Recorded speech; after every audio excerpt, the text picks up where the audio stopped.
और आज से 600 वर्ष पहले छुआछूत चरम सीमा पर थी, चरम पर थी।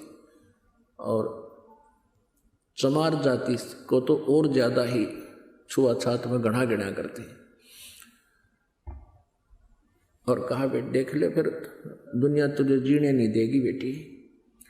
अब वो लड़की कहने लगी कि हे महात्मा जी, आप मेरे पिता, मैं आपकी बेटी, बाढ़ में जाओ, यू संसार है, मुझे नाम दे दो।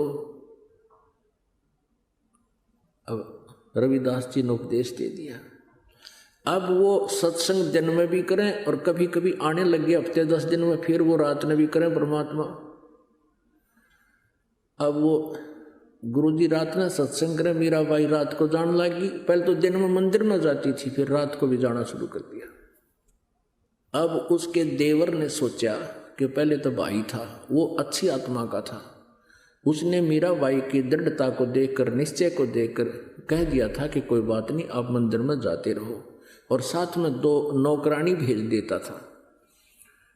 अब पति की मृत्यु होगी, देवर ने सोचा दुनिया थूकेगी, पता नहीं के बात बनावेगी, अन्यों कहेंगे इसका पति रहा को नहीं, अब ये पता नहीं कहाँ कहाँ जाती है, और जनता पता नहीं के बात इसके जब में लाओगी, हमारी बेइज्जती होगी। उसने पहले मीराबाई से कहा कि मीराबाई तू अब कहीं नहीं जाएगी, सत्संग में नहीं जाया करेगी। मीराबाई ने कहा जी मैं नहीं रह सकती, मैं तो अवश्य जाऊंगी।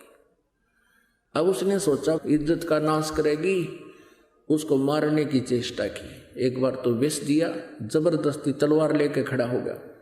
मीराबाई को बहुत भयंकर विष के पी इसने, नौका ने मुँह ला के गट गट पी गई और कोई असर नहीं। कहते यो कोविद का गढ़ संत बिना नहीं टूटे। तो परमात्मा के बच्चे जो होते हैं उन्हीं को मिलते हैं जो दृढ़ होते हैं।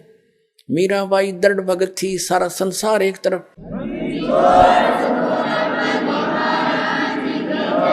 अपने आत्माओं मीराबाई ने देखा है रोज बकवाद करता है, ये कभी मारने की चेष्टा करता, घर त्याग कर चली गई, वृंदावन में रहने लगी। तो वहां परमात्मा फिर मिले जाकर उसको दूसरा रूप बनाकर, और ज्ञान से उसे पूछा, जैसे धर्मदास जी को मिले थे। तब उस बेटी की फिर आंखें खोली, बेटा इससे आगे और भी नाम है, ये तो प्रथम मंत्र दिया है, इसके आगे सतनाम है, वो ग्रहण कर, उसको मैं दे सकता हूँ और किसी के पास नहीं है। तब मीराबाई ने परमात्मा कबीर जी से फिर मंत्र लिया, तब उसका कल्याण हुआ। अधिक जानकारी के लिए डाउनलोड करें संत रामपाल जी महाराज ऐप व सब्सक्राइब करें संत रामपाल जी महाराज यूट्यूब चैनल।